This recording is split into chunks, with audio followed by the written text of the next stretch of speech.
മെക്സിക്കോയിലെ തെരുവോരങ്ങളിൽ 5-ാം വയസ്സിൽ ചേറിൽ വീണുരുണ്ട് കൈകളിൽ ആദ്യമായി കളിപ്പന്തൊതുക്കാൻ പഠിച്ച ഒരു കൊച്ചുകുട്ടിയുണ്ടായിരുന്നു. ദാരിദ്ര്യവും പ്രതിസന്ധികളും നിറഞ്ഞ വഴിയിൽ നിന്നും സ്വന്തം അധ്വാനം കൊണ്ട് മാത്രം ക്ലബ് അമേരിക്കയുടെ ട്രെയിനിങ് ഗ്രൗണ്ടിലേക്ക് വിയർപ്പൊഴുക്കി നടന്നു കയറിയ ഒരു കൊച്ചുപയ്യൻ. വിമർശകർ അവന്റെ പൊക്കമില്ലായ്മയെ കളിയാക്കിയപ്പോഴും തളരാതെ തന്റെ സ്വപ്നങ്ങളെ ചേർത്ത് വെച്ച ആ നീണ്ട ചുരുൾമുടിക്കാരൻ ഒച്ചാവോ ഇന്ന് തളർച്ചകളെയും പ്രതിബന്ധങ്ങളെയും സ്വന്തം ഗ്ലൗസുകൾ കൊണ്ട് തട്ടിക്കയറ്റി ആ പോരാളി തന്റെ 41-ാം വയസ്സിൽ കണ്ണീരോടെ മൈതാനത്തോട് വിട പറയുകയാണ്. ക്ലബ്ബ് ഫുട്ബോൾ സീസണുകളിൽ അവൻ ചിലപ്പോൾ മിണ്ടാതിരുന്നേക്കാം. എന്നാൽ ലോകകപ്പിന്റെ വിശുദ്ധ മണ്ണിൽ മെക്സിക്കോയുടെ പച്ചപ്പടിഞ്ഞ് ആ കൈകളിൽ ഗ്ലൗസ് കയറിയാൽ ഒച്ചാവോയ്ക്ക് മുന്നിൽ ലോകത്തിലെ ഏത് വമ്പൻ അറ്റാക്കർമാരുടെയും നെഞ്ചകം വിറയ്ക്കുമായിരുന്നു. 2014 ബ്രസീൽ ലോകകപ്പിൽ ആതിഥേയരെ തളച്ച് നെയ്മറുടെ അവിശ്വസനീയമായ ഹെഡർ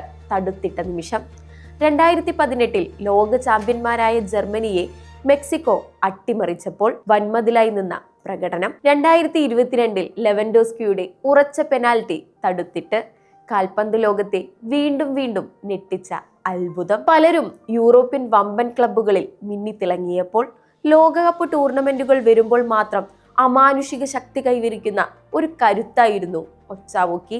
സ്വന്തം രാജ്യത്തിന്റെ പതാക നെഞ്ചോട് ചേർക്കുമ്പോൾ അദ്ദേഹം കാണിച്ച ആത്മവീര്യം ഫുട്ബോൾ ലോകത്ത് മറ്റൊരു ഗോൾ കീപ്പർക്കും അവകാശപ്പെടാനില്ലാത്തതാണ്. യൂറോപ്പിലെ പോരാട്ടങ്ങളിലോ ലീഗ് മത്സരങ്ങളിലോ എന്ത് തന്നെ സംഭവിച്ചാലും ലോകവേദിയിലെത്തിയാൽ എതിരാളികളുടെ എല്ലാ തന്ത്രങ്ങളും ആ കൈകളിൽ തട്ടിപ്പൊളിയുമായിരുന്നു. 2006, 2010, 2014, 2018, 2022, 2026 ലയണൽ മെസ്സി, ക്രിസ്ത്യാനോ റൊണാൾഡോ എന്നിവർക്കൊപ്പം 6 ഫിഫ ലോകകപ്പുകളിൽ രാജ്യത്തെ പ്രതിനിധീകരിച്ച അപൂർവ ഇതിഹാസങ്ങളുടെ സിംഹാസനത്തിലാണ് ഇന്ന് ഒച്ചാവോയുടെ സ്ഥാനം.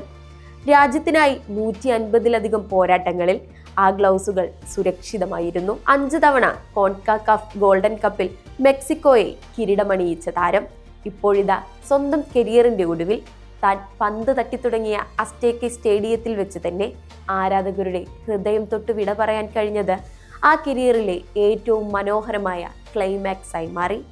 തലമുറകൾ ഇനിയും വരും, പുതിയ നായകന്മാർ ജനിച്ചേക്കാം. പക്ഷേ ലോകകപ്പിന്റെ ചരിത്രത്താളുകൾ മെക്സിക്കോയുടെ ആ വൻമതിൽ എന്നും തകർക്കാനാവാതെ നിലനിൽക്കും. നന്ദി ഒച്ചാവോ. കാൽപന്ത് ലോകം നിങ്ങളെ ഓർത്ത് എന്നും അഭിമാനിക്കട്ടെ.